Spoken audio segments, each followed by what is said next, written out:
bem-vindos a mais um episódio do podcast Torre Psi. Sou o Thiago Grotti, acadêmico de Psicologia da Unifeb, e estou aqui hoje com a minha colega e também parceira desse projeto, Milena Ostins. Obrigado por estar aqui, amiga. Então, como o Thiago já apresentou, eu sou a Milena, sou acadêmica também da 6ª fase do curso de Psicologia.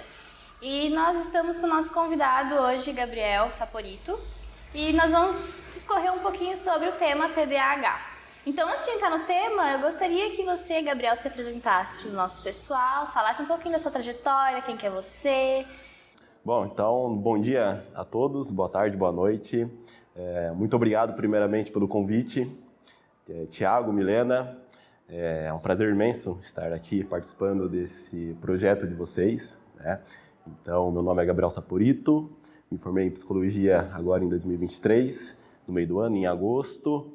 E eu iniciei em 2017 o curso de Psicologia, né? E eu espero, nesse momento, compartilhar um pouco também das minhas vivências pessoais, profissionais, e explorar um pouco dessa dimensão do que é o ser humano a partir dessa dimensão singular e repleta de possibilidades e potencialidades também. Bacana. Obrigada. Gabriel, quando a gente conversou sobre o projeto, tu trouxe pra gente o tema do TDAH, né? Que também foi uma parte do teu TCC. E eu queria saber por que tu se motivou a falar sobre TDAH, não só também no TCC, mas na tua trajetória da faculdade. Perfeito. Eu começo dizendo que toda vez que eu sou convidado para falar sobre TDAH, é a realização de um sonho, eu me sinto realizado. E a escolha do TCC ele remete muito a essa identificação com a temática, né? Com aquilo que faz sentido para cada indivíduo, para cada pessoa. E isso deu-se devido às minhas dificuldades que eu enfrentei desde o período da infância, que eu já tive muito receio de compartilhar por causa de uma vergonha, né? Era uma crença que eu tinha a respeito mesmo da minha imagem, da minha capacidade. Então, quando eu tinha aproximadamente 5, 6 anos de idade, eu demorei muito, né, para aprender, né, na creche, demorei para engatinhar também, né, e as professoras diziam que havia alguma coisa, né, que tinha um atraso. Quando fui na fono e aí fui diagnosticado com distúrbio do processamento auditivo central, que é uma dificuldade que a criança, né, tem em processar as informações deste meio no qual ela está inserida. E aí foi um período complexo, né, da infância e da adolescência, até que na fase adulta, no período da faculdade mesmo, fui diagnosticado com TDAH. Já adulto? Já adulto, mas eu sabia que tinha alguma coisa, né? Eu sabia que tinha algo a mais. E aí eu fui diagnosticado com o TDAH, que é o transtorno do déficit de atenção com hiperatividade e impulsividade. Tá?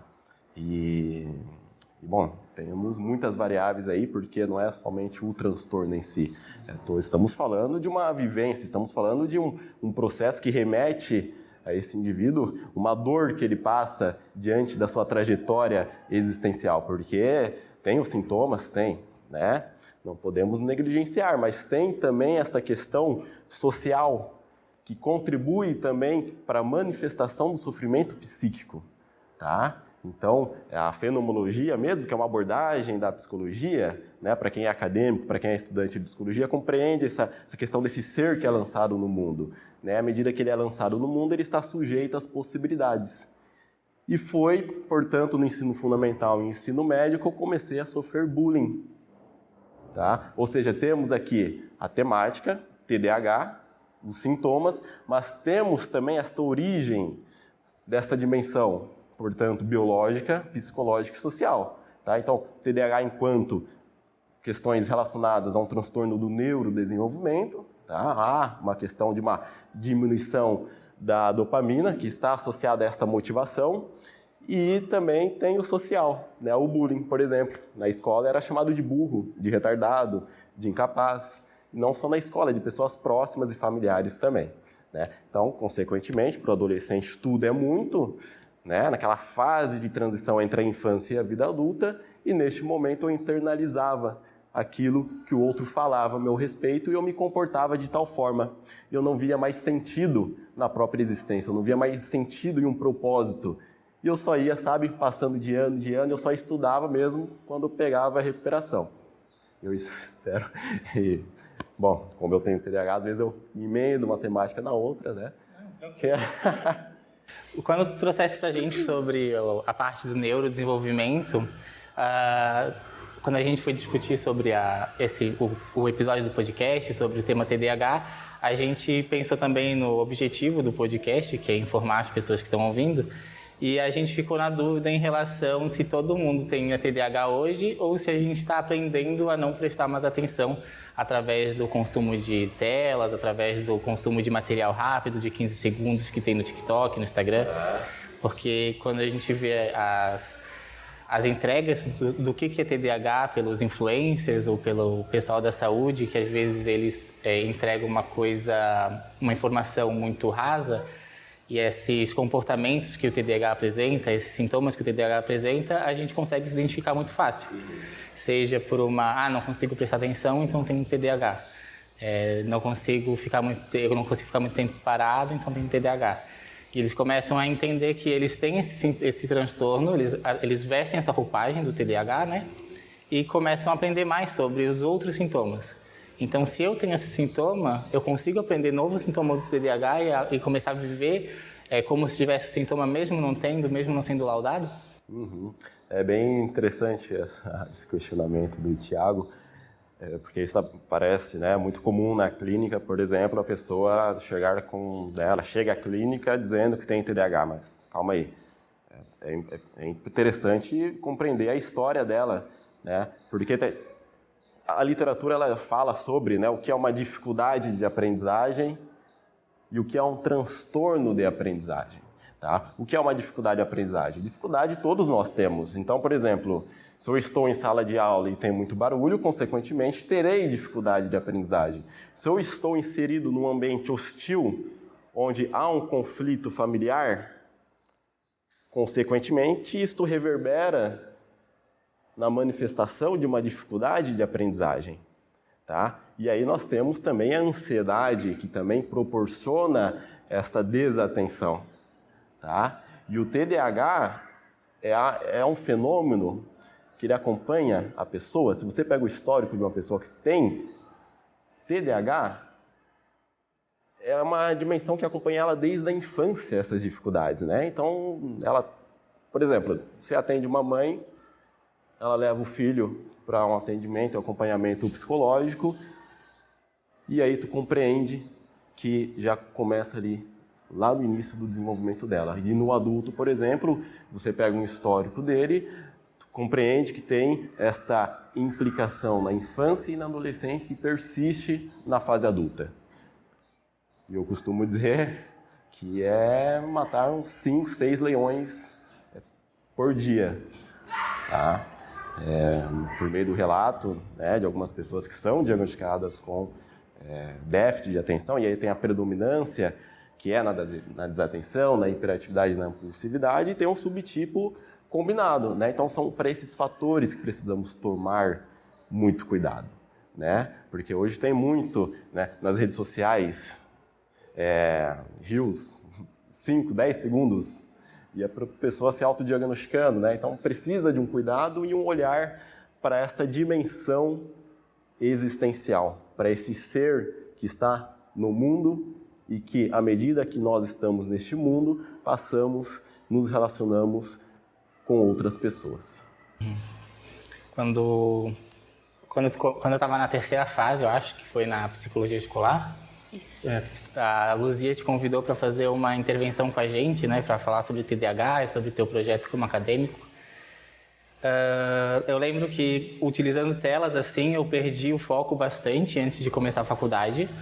Tinha perdido bastante o foco, não conseguia me prender lendo, então na faculdade a gente vê que a gente precisa ter uma rotina de leitura muito, muito pesada, né, para entender as teorias, para produzir material também para os artigos, para projetos. E na terceira fase eu já não conseguia ler muito, eu lia artigo e lia muito por cima, assim. e tu trouxesse uma dinâmica que tu utilizou pro teu transtorno para conseguir ler na faculdade, que era, eu não lembro se tu estralava o dedo também, mas tu andava de um lado para o outro lendo. Tu falou pra gente que tu desenvolveu uma técnica do que não conseguia ler e que tu andava para conseguir se prender a atenção, para gastar energia ali, porque tu queria se mexer. E eu comecei a adotar esse método e comecei a ler livros, assim, tipo, um atrás do outro, sabe? Lendo de um lado para o outro, quando eu estava na folga do trabalho, dentro de casa. E foi uma das técnicas, assim, que para mim funcionou. Tem outras técnicas que tu consegue, para as pessoas que não conseguem focar, não necessariamente os que têm transtorno de déficit de atenção, mas que estão perdendo o foco por causa do consumo de telas ou que... Tem algumas técnicas, né, a partir da subjetividade de cada indivíduo. Eu, particularmente, eu funciono desta forma. Eu estudo, faço anotações e fico andando, explicando como se tivesse uma plateia, um público, né? Então, de acordo com a necessidade e a demanda, né, de cada pessoa, é importante verificar qual forma é que ela se adapta mais, né? Porque não tem regra, né, não tem roteiro, mas temos variáveis que podem contribuir para que essa pessoa ela venha modular este ambiente com que ela tenha uma facilidade a mais em se concentrar. Tá? Então, você deu o exemplo das telas ali, ó, é sensacional porque eu mesmo eu tenho que coloco no modo avião e deixo longe, né, para me concentrar. Tá? Então, eu tiro esse estímulo que contribui aí muitas vezes, né, porque sou impulsivo, então tenho que ter essas estratégias para poder ter um funcionamento adequado. Então, puxando esse gancho de como que tu lidava com o TDAH, a gente sabe que, dependendo da pessoa, é muito difícil de ela focar em determinada atividade, mas, em compensação, quando é algo ou um assunto que ela gosta, é completamente ao contrário, tem um hiperfoco para aquela função. Então, a gente gostaria de saber como que tu se organizava ou lidava melhor com essas situações do mundo ou com alguns problemas. O hiperfoco eu fui descobrir mesmo na faculdade, né? Que até então eu me considerava um inútil, incapaz, não me identificava com nada. E foi até então, né? Eu vou dar uma introdução para responder sua pergunta, que eu acho importante explorar para o público, né, o que é esse hiperfoco. Então, por exemplo, eu fui descobrir o meu hiperfoco, que é esta concentração sustentada, onde pode acabar o mundo, que você permanece concentrado em uma atividade que te chama muita atenção, né? E foi na faculdade, foi a psicologia. Eu entrei no curso de psicologia, olha só, posso dar um exemplo aqui, um pouco dessa minha trajetória?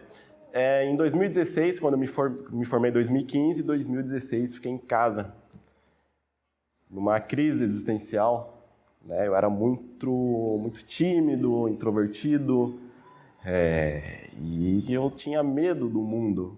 O mundo era ameaçador. Até que um dia vem à tona uma frase, acho que é do Sartre, que ele diz, não importa que fizeram de você, mas o que importa é o que você fará daquilo que fizeram de você. E eu pensei comigo, tá, tudo bem, eu sofri bullying, fui chamado de burro, de retardado, mas e aí? Qual é a minha postura frente a esta adversidade? E aí eu comecei a estudar psicologia. Eu comecei a estudar pela seguinte questão, estudarei psicologia para ajudar outras pessoas que têm dificuldade de aprendizagem, que têm transtornos de aprendizagem, dislexia, descalculia. E foi nesta que eu encontrei, utilizando agora uma frase do Viktor Frankl, eu encontrei o sentido da minha vida ajudando as outras pessoas a encontrar o sentido da vida delas. E este é o meu hiperfoco. Foi a leitura, foi o estudo, noites em claro. Isso não é saudável, mas como uma forma de sobrevivência no meio acadêmico, foi o que eu encontrei, que era estudar até 4 horas da manhã para poder apresentar um trabalho que até então nunca tinha feito uma apresentação. Minha primeira apresentação foi no primeiro ano de psicologia, travado, mas eu fui. Queria fazer diferente. Então, o meu hiperfoco, eu descobri que foi o estudo, foi a leitura, foi a filosofia e foi essa compreensão acerca do outro, que é um ser humano repleto de potencialidades.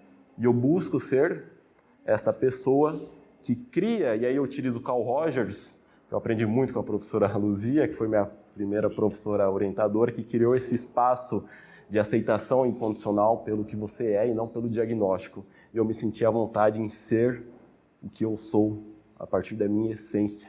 E aí o Carl Rogers, ele fala da importância que é de você criar uma atmosfera de acolhimento, de calor humano, para que esta pessoa repleta de potencial possa vir a desenvolver suas potencialidades por meio desta atitude do outro. Eu acho isso fantástico, eu acho muito humano, e eu busco levar isso para as escolas, nas palestras. Este é o meu hiperfoco, é nisto que hoje eu direciono minha atenção. Quando tu passou por esse processo de rotulagem, né, na tua infância, de todos os nomes e das palavras capacitistas que utilizaram para te descrever, para falar como é que tu agia, como é que foi na faculdade, na adultez ou na adolescência para poder se desvestir delas? Porque é um processo, né? Que processo? Toda vez que eu relato uma história, passa um filme na cabeça, porque não é fácil, né? É difícil.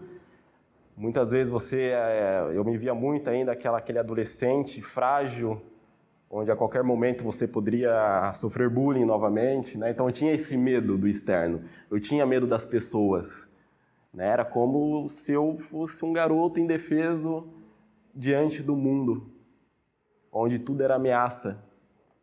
E aí, não tem aí a terapia cognitivo-comportamental, né, os pensamentos automáticos, são esses pensamentos que emergem de forma rápida, espontânea, que eu passei muito, uma situação, por exemplo, às vezes a pessoa estava lá no fundo dando risada e eu achava que estava dando risada ao meu respeito. E aí eu me comportava novamente como sendo aquele adolescente do ensino médio. Ou seja, temos aí uma crença. A crença era desenvolvida, né? Esse esquema, que a terapia do esquema também trabalha muito forte, né? A maneira que eu me percebo, então, eu me percebia como uma pessoa muito frágil, burra, incapaz, ainda no início da faculdade.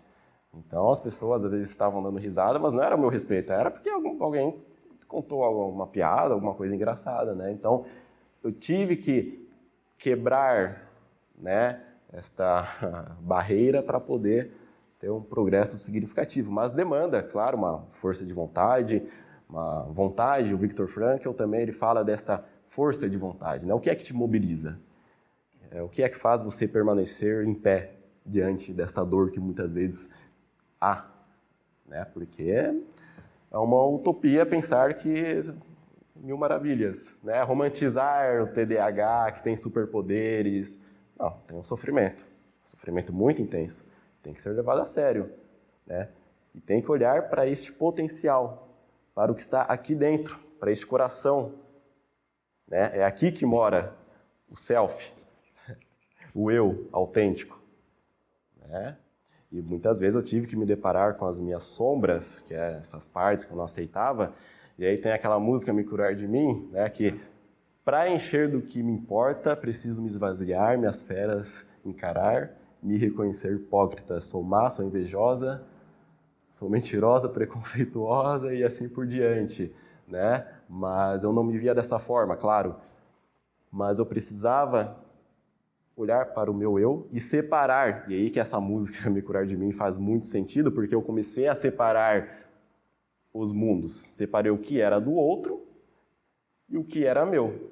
Se o outro ele tem um problema com ele, bom, compreendo que ele tem ali um complexo de alguma coisa. Aí eu busquei esta minha autenticidade, o meu jeito de ser, que aí há uma grande liberdade. Como tu falou que tu se identificou a partir de uma postagem no Instagram de um filósofo, tem muita gente que chega no consultório se identificando com postagens que também são relacionadas às patologias, como por exemplo TDAH, entre outros transtornos. E acabam vestindo a roupagem dessa patologia e se autodiagnosticando também. Então, como lidar com essa pessoa que chega para o atendimento vestindo essa roupagem do transtorno sem necessariamente ter um diagnóstico claro, ter uma clareza sobre essa doença. Como lidar com isso dentro do consultório? É interessante porque quando você me fala como lidar com essa pessoa, é isso. É lidar com ela como pessoa. E não lidar como doença. E aí que nós quebramos várias coisas assim que a pessoa tem diante da própria vida, obstáculos, máscaras, né, personas. Porque, bom, ela não é aquilo que vê no Instagram, né? No Instagram todo mundo é feliz, todo mundo é alegre. E aí o Leandro Carnal, ele fala, eu gosto muito das palestras dele, ele diz que às vezes dá até raiva de entrar no Instagram, que é todo mundo feliz, todo mundo alegre, né? E eu, assim, né? Pode até ser, mas será mesmo que todo mundo está feliz? Todo mundo está sorrindo? E aqui dentro, como é que tá? Isso me lembra aquele movimento do Instagram, fora dos stories, quem você é. Sim. Acho que teve uma onda dessa, né? Tipo, todo mundo postou esses stories, perguntando fora dos stories quem você é, como você está, alguma coisa assim. Sim, sim. É nesse sentido, sabe? E aí vocês vão perceber que eu uso várias referências também de alguns autores, porque eu gosto muito eu não me limito apenas a uma abordagem, tá?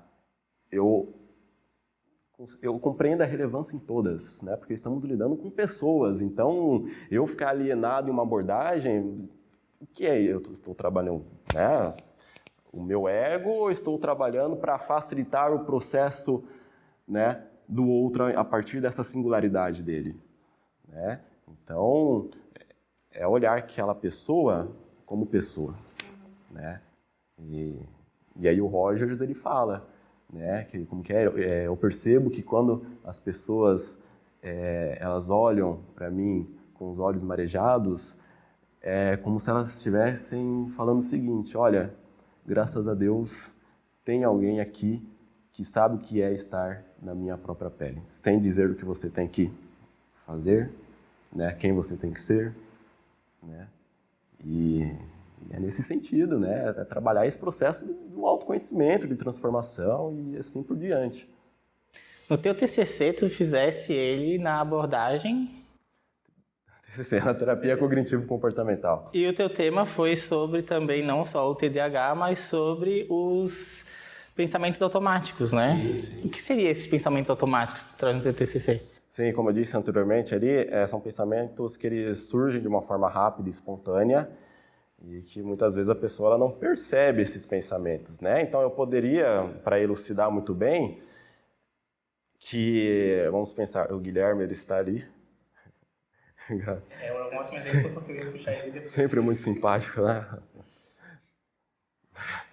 Bom, mas um exemplo, vamos pensar, o Guilherme está ali gravando e eu tenho um pensamento automático que o Guilherme está me julgando nesse momento porque eu estou gesticulando muito ou porque eu estou me comportando de uma forma estranha. Isso é um pensamento automático, então, consequentemente, se eu acredito nesses pensamentos, consequentemente, eu sou tomado por complexos, né? Eu sou tomado por esses conteúdos que estão ainda aqui no meu inconsciente, lá de quando eu era adolescente. Se eu tenho esse pensamento, e isto vem de uma forma muito intensa e as palavras começam a sumir, né? E isso interfere no meu comportamento. Então, quando a gente fala sobre pensamentos automáticos, o Aaron Beck ele vai falar de um modelo cognitivo. O que é esse modelo cognitivo? Ele fala que o pensamento ele influencia no surgimento de um sentimento e o sentimento ele gera um comportamento, tá? Então eu levo isso em consideração. Ele fala sobretudo também que isso ele traz do estoicismo, que é uma corrente filosófica que diz que não é a situação em si que causa o sofrimento, mas é a forma que nós processamos essa informação que afeta o nosso comportamento. Tá? Então, é uma questão de processamento de informação, de interpretação acerca daquilo que está neste meio. Tá? Então, trabalhar esses pensamentos as variáveis que se tem durante um processo de autoconhecimento. E tu fosse estudar isso com os adultos? Com os adultos e adolescentes também. Tá? A experiência que eu tenho nas escolas, né, a partir de palestras para os adolescentes, eu dou ênfase sobre como é que esses pensamentos eles influenciam, né? Então tem esta queixa de um adolescente, por exemplo, que se sente julgado constantemente, e é muito intenso, e isso impede com que ele desenvolva suas potencialidades, tá? E aí entra a prática da prevenção ao bullying, que é um dos papéis que eu desempenho também nas escolas, que eu vejo... Porque no meu período eu não tive, infelizmente, algum profissional que estivesse lá falando sobre saúde mental na escola. E eu não aceitava isso, né? E aquilo me assombra agora, né? Uma coisa que isso me revoltava, eu pensava, gente, como assim da oitava, primeiro, segundo, terceiro ano não teve um psicólogo aqui para falar sobre saúde mental, sobre TDAH, né? E aí hoje eu me sinto realizado em contribuir para esses adolescentes, porque depois de uma palestra é lindo quando essas pessoas se identificam com a sua história e percebem que há uma saída, né? A partir desse jeito dela de ser, né? Então, é incrível, não tem preço que pague, sabe? É o que fez sentido para mim, né? Eu me sinto realizado quando me chamam para ir na escola, porque eu não tive isso, né? E poderia ter, de um certo modo, amenizado um pouco mais o meu sofrimento, mas eu sempre penso também que se não fosse por causa dessas adversidades, eu não estaria aqui hoje compartilhando com vocês.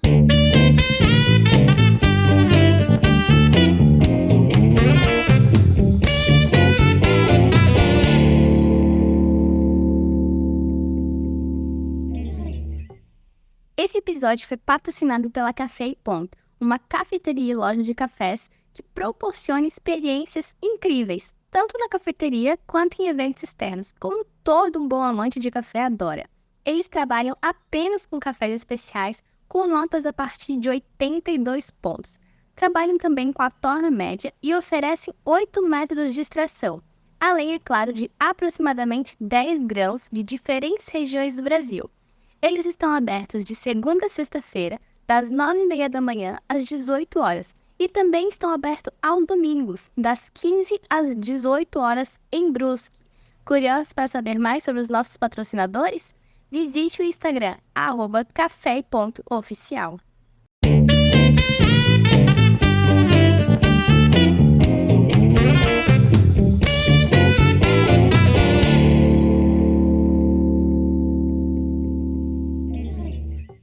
Aproveitar o gancho, já que estamos falando de TDAH e café, vocês sabiam que TDAH, como tem essa redução dopaminérgica, né, de dopamina que está associada à motivação, ele busca motivação a todo instante. O café, consequentemente, ele libera aquela sensação de bem-estar, de euforia. Então, tem muitas pessoas com TDAH que elas viciam em estimulantes. Só que, por experiência própria, quando tem o efeito rebote, te leva lá para baixo. É importante ter um equilíbrio, né? Para quem for acessar o Café e Ponto, ou quem for lá no Café e Ponto comprar, o Michel tem umas dicas sobre café, o horário que não pode tomar, a partir de que horário, como tomar, as diferenças de um tipo de processo e de outro. É muito bom. Ele e a Nathalie fazem um atendimento épico, assim. Vamos seguir? Legal, obrigado. Super agradeço. Como tu falou, antes tu tá trabalhando com grupo nas escolas, discorrendo sobre o TDAH, e é nesses momentos que a gente vê a potencialidade que um grupo tem, porque eu consigo me identificar com o problema do outro. Então eu percebo, eu não estou sozinha nesse momento. Tem alguém que está passando pela mesma dificuldade que eu. Então, como que tu consegue perceber essa evolução dentro do grupo a partir da identificação com os outros também? É uma potência muito grande o grupo. Eu adoro trabalhar com grupos, né? Seja TDAH, seja sobre qualquer outra temática, porque é uma potência muito grande, né? E o Carl Rogers vai falar sobre o grupo, né? E outras abordagens também. O psicodrama, se eu não me engano, também trabalha muito forte com o grupo, que é justamente se entregar-se para as imprevisibilidades, porque o grupo é muito imprevisível, né? Há um espaço de troca, né? Não tem como você levar algo pronto para o que você vai falar, dizer. Surge. Várias coisas inesperadas também aparecem nesse grande grupo. E aí há uma identificação, por exemplo, de pessoas que têm TDAH, que às vezes um outro colega lá se identifica, né? Mas aí, novamente, precisamos de cuidado, porque cada caso é um caso e precisa de um acompanhamento, mas o grupo, sobretudo, ele proporciona este bem-estar, porque é um espaço de escuta, de acolhimento, e que há pessoas também que estão ali, que identificam com essa história, né? E que há uma troca, há um acolhimento, e é isso que nós precisamos, né? Precisamos de um certo modo, né? Por mais que há dor muitas vezes, é importante também ter esses momentos, né, significativos diante da própria experiência e existência. E aliás, que neste sábado, né, dia 25, farei uma roda de conversa sobre saúde mental entre estudantes de psicologia, e vem à tona porque eu percebi a potência do grupo e por que não para pessoas que cursam psicologia. Acho que é Moreno que traz, né, que a dinâmica de grupo, na hora que foi elaborado com um grupo de pessoas com tuberculose, o desenvolver os métodos de se cuidar da doença, da tuberculose, e o pessoal nesse grupo foi desenvolvendo técnicas e adotando as técnicas que funcionavam com os outros. Tal como se repete hoje, na atualidade, quando tu trouxesse pra gente sobre teu método de ler e andar de um lado pro outro, e eu aprendi contigo e repliquei. Então, acho que é essa a magia do grupo, né? Tipo, tu poder aprender com o outro e replicar. Exatamente. A professora Andréia, nessa hora, ela deve estar... E é sobre isso, né? Quando, né? Toda oportunidade que tem, eu aproveito, porque há aí uma possibilidade de transformação, né? E assim, eu nunca fui de falar em público, mas eu tive um sentido maior, que foi me expor a essas situações que eu mais temia e que tinha medo, tá? E uma das questões é, o que é que nós tememos? Do que é que temos medo? Porque é aí que há uma possibilidade de transformação, de encarar aquilo que te assusta. Isso parece simples falando, né? Mas é um processo de se expor, de técnicas de falar sozinho. Às vezes minha mãe falava, filho, meu sobrinho também, o Arthur, um abraço aí para minha família, né? Sabe como é a família? Mas assim, Biel, você tá louco, né? Tá pra lá e pra cá falando sozinho, meia-noite, 1h da manhã falando sozinho, né?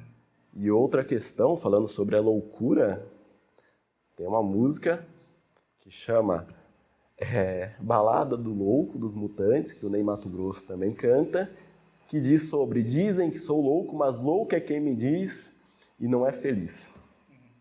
Então, o que é loucura, na verdade, né? Reflexão aí, porque muitas vezes pessoas que na entregar são rotuladas como loucas. Às vezes, nós somos rotulados como loucos. Você sabe.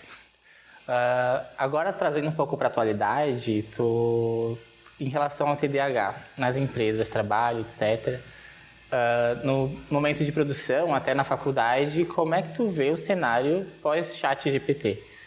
Tipo, as pessoas acabam não se dedicando mais à produção de conteúdo próprio, dependendo da forma de uso, mas também se vê benefícios do chat GPT para aquelas pessoas que se prendem muito e o chat GPT vem como uma ferramenta de auxiliar. Novamente, né? Estamos falando de uma temática aí atual, mas que é o processo de transformação da sociedade, né? E de um certo modo aí a gente vai se adaptando de acordo com o que surge, né? Então é muito comum professores relatarem que de uma hora para outra o aluno tudo bem estruturado, sabe? Assim, né? Tudo bem, pode ser que desde que assimile ali, né? Mas é complexo devido a porque o estudo também é você sentar, é você ler, é se esforçar, sabe? E não ficar dependendo de uma inteligência artificial. Tá? Precisa desse esforço, precisa porque daí a gente vai estar falando também da neuroplasticidade, né, que a neurociência trabalha, que a cada novo aprendizado há esse cérebro que ele, né, como se fosse um elástico, né, assim, que vai se moldando. Então, não pode se acomodar, né, ficar preso, depender. É importante você ter a compreensão, né, das consequências também que isso pode gerar na sua vida, nas suas relações, né? Novamente as variáveis, né? Cada caso é um caso. Você falou no início que quando tu era criança tu foi diagnosticado com um tipo de transtorno, mas ainda estava incompleto, tu ainda pensava que não era só aquilo, tinha algo a mais. E que só depois de adulto tu foi diagnosticado com TDAH. Como é que foi lidar com esse diagnóstico? Como esclareceu para ti, a partir do momento que tu entendeu, eu tenho transtorno de déficit de atenção e hiperatividade? Era uma coisa minha que eu precisava, mas sempre com a compreensão que eu não sou isso, sabe? Mas era uma questão pessoal minha, né? Eu deu TDAH com prevalência na desatenção, né? Um pouco de hiperatividade e assim, toquei a vida normal, porque isso é muito importante também para quem tem TDAH, porque assim, os sintomas estão aí, mas eu não posso usar como, sabe, um muleta, sabe, de cada erro, cada coisa que acontece, foi o TDAH.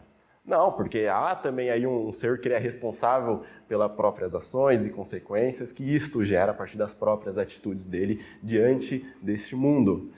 E aí há um outro filósofo que diz que viver é isto, é você ficar se equilibrando o tempo todo entre escolhas e consequências, né? E a escolha, ela gera uma grande angústia, né? Isto é o que nos angustia, porque a cada escolha há uma renúncia, né? Então, são indagações, né? E é importante, porque à medida que você elabora esses questionamentos, você vai atrás dessas respostas, né? E o Viktor Frankl, na logoterapia, ele destaca isso, que geralmente as pessoas se questionam o que é que eu espero do mundo, mas o que é que o mundo espera de você? O que é que o mundo espera da gente? E isto nos tira de um lugar passivo para um lugar, né, um espaço mais ativo, e não é esse ativo de produzir a todo instante, né? Essa produção de acorda 4 horas da manhã, dorme 4 horas por dia. Isso gera um cansaço absurdo, psicológico, físico, né? Para algumas pessoas funciona, mas para outras, né, não é muito saudável. Vai ter uma convidada que vai falar sobre esse processo também de entregar da superprodutividade, de uma produção excelente, sabe? Sim, sim. Que é cobrado muito nas empresas e da própria rotina do mundo atual, né? E posso só aproveitar um gancho aqui. Durante esse meu período de autoconhecimento, eu passei por algumas empresas e eu sei o quão difícil para a pessoa, por exemplo, que é diagnosticada com TDAH, porque tem uma alteração na função executiva também, que é essa dificuldade na coordenação motora, essa dificuldade na coordenação motora fina e etc. E aí eu fui trabalhar numa empresa onde exigia muito de você colocar uma linha fina assim, né? E eu não tinha, e aí a pessoa falava, nossa, como que você não consegue uma coisa simples dessa? E esse é um sofrimento muito grande, porque isto faz você se sentir incapaz, né?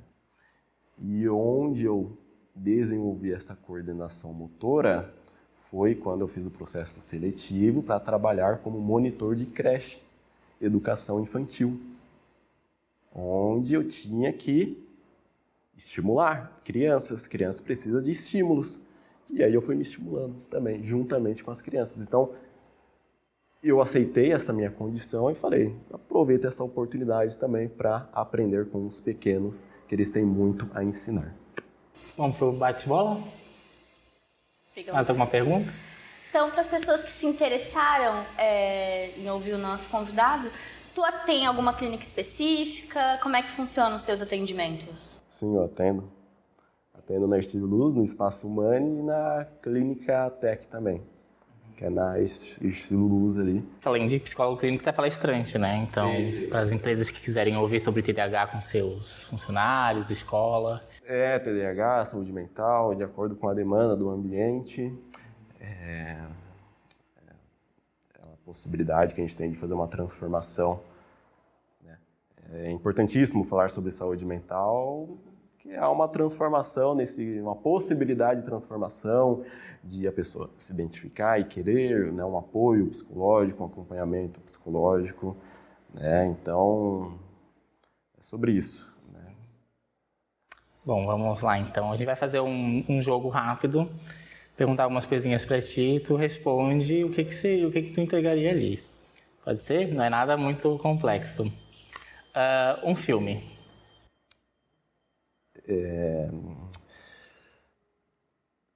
Forrest Gump. Tá. Uma música. Time, Pink Floyd. Ok.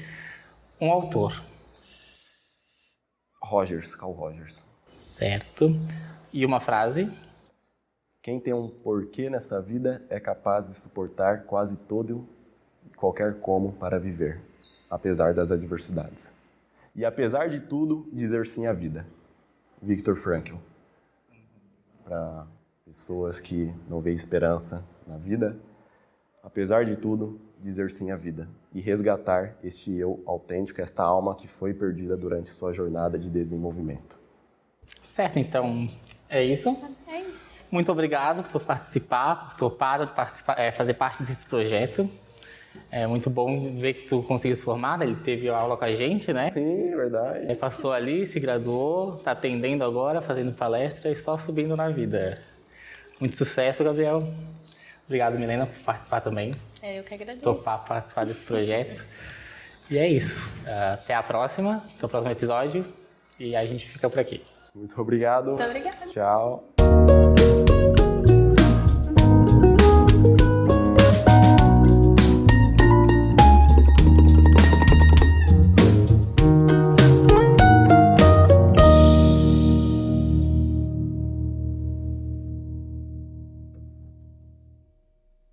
E o nosso episódio chegou ao fim. E é claro que para receber os nossos convidados tivemos a colaboração da Alfa Presentes Personalizados e também das instalações da Unifel. Se você ficou com alguma dúvida ou com algum comentário para os nossos hosts ou convidados, busquem o destaque do episódio no Instagram, @torrepsipodcast, que em breve voltaremos com novidades. Nosso muitíssimo obrigado e até o próximo episódio!